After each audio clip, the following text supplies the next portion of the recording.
তালিকাভুক্ত চাঁদাবাজ 178 জন, তালিকার বাহিরে যারা এই চাঁদাবাজদের সহযোগী। ঢাকা মহানগরের চাঁদাবাজ, মাদক কারবারি, ছিনতাইকারী এদেরকে গ্রেফতারের জোর প্রচেষ্টা চলতেছে। বনানী থানা এলাকা থেকে একটি বিদেশি পিস্তল, 3 রাউন্ড গুলিসহ একটি ম্যাগাজিন, একটি পিস্তল সাদৃশ্য বস্তু, ইয়াবাসহ চিহ্নিত সন্ত্রাসী মাদক ব্যবসায়ী জাহিদুল ইসলামকে গ্রেফতার করেছে বনানী থানা। প্রিয় সাংবাদিক বৃন্দ, বনানী থানা সূত্রে আরও জানা যায়, গ্রেফতারকৃত জাহিদুল ইসলাম একজন চিহ্নিত তালিকাভুক্ত সন্ত্রাসী শীর্ষ মাদক ব্যবসায়ী।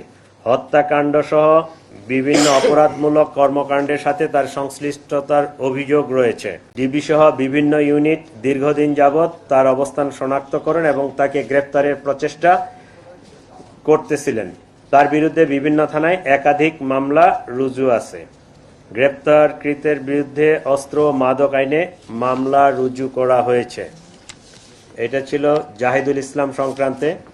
এছাড়া আপনারা জানেন যে 1 তারিখ থেকে সরকারের ঘোষিত বা ঘোষণা অনুযায়ী একটি বিশেষ অভিযান পরিচালিত হচ্ছে।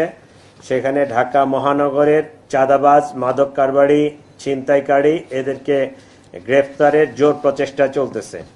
এখন পর্যন্ত আমরা তালিকাভুক্ত চাঁদাবাজ 178 জন, তালিকার বাহিরে যারা এই চাঁদাবাজদের সহযোগী এরকম 345 জন, সন্ত্রাসী, ছিনতাইকারী বা ডাকাত দলের সদস্য এরকম 470 জন, মাদক কারবারি 483 জন, এখন পর্যন্ত মোট 1476 জনকে গ্রেপ্তার করা হয়েছে 1 তারিখ থেকে 13 তারিখ পর্যন্ত। এই অভিযান অব্যাহত আছে।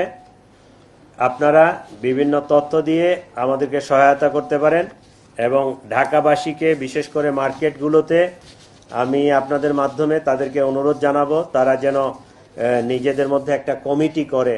আমরা শুধু অ্যারেস্ট করব, ছেড়ে দিব, বা অ্যারেস্ট করব, চালান দিব, কয়দিন পরে জামিন হয়ে আসবে, আবার তারা এই একই কাজে লিপ্ত হবে, এটা যেন না করতে পারে। আমাদের সকলকে ঐক্যবদ্ধভাবে এটার প্রতিরোধে প্রচেষ্টা চালাতে হবে। সেটা ব্যবসায়ী, আমরা সাধারণ নাগরিক, বাংলাদেশ পুলিশ, আইন শৃঙ্খলার অন্যান্য বাহিনী সহ সকলেরই প্রচেষ্টা থাকতে হবে। তাহলে এই চাঁদাবাজিটা বন্ধ করা সম্ভব হবে।